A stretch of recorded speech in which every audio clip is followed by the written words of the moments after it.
Welcome back to Teach English Now. So far, you have been introduced to the concepts of body language and teacher talk, and their importance in helping you communicate with students, make meaning clear, and by so doing, help them to learn language. In this video, we are going to talk about scaffolding.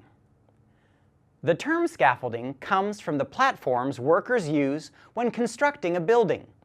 Like those scaffolds, which provide a place for the workers to stand before the building is in place, teachers can provide guides and structures to help learners comprehend difficult concepts more quickly. The basic idea of scaffolding is to create opportunities for students to learn step by step, building upon tasks that will allow them to combine those basic concepts together to perform more difficult tasks. So, how do you scaffold? Well, one of the key scaffolding principles in language learning is the idea that for a student to understand new and particularly complex tasks, you first have to model behavior, guide students through different parts of a behavior by practice, and then have the students perform the complex behavior on their own. Let's show you an example of how this might work in language learning. First, model the behavior. Let's say that I have advanced students who are ready to learn how to use the passive voice. It is a pretty tricky advanced skill, so one of the best ways to teach this is to scaffold it. Generally, I will begin by showing examples of the passive voice, often in real context, and have learners get a sense of it. In order to better model the behavior, I would also break the process into steps and show those steps to my students. For example, I might show learners how you take an object from an active sentence and make it the subject, which is the first step. Then, for the second step, I might ask them to add the be verb. I would also probably only focus on present tense because using a lot of different tenses might confuse the students initially. And then finally, I might tell them to add the past participle after the main verb in the active sentence. I might also show them an optional fourth step, which is adding the subject of the active sentence using the by phrase.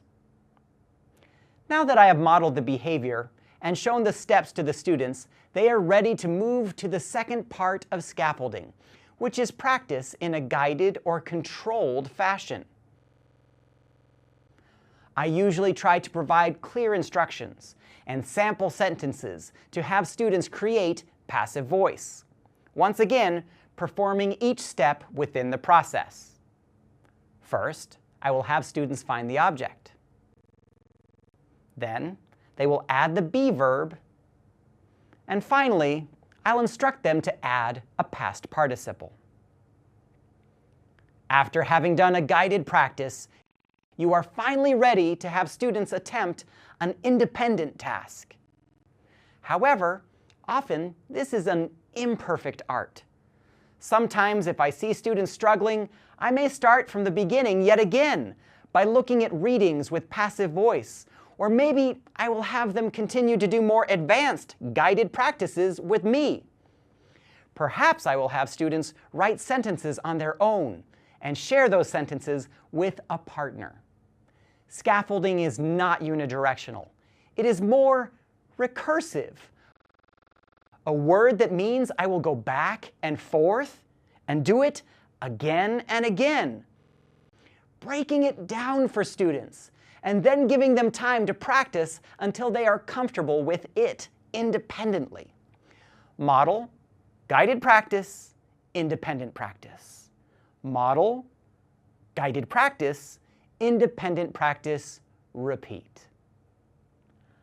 I think that you will agree that by putting all three techniques together, using body language, teacher talk, and scaffolding, that there is a performance aspect to teaching language, a way to reach a learner through a deliberate use of body, voice, and message.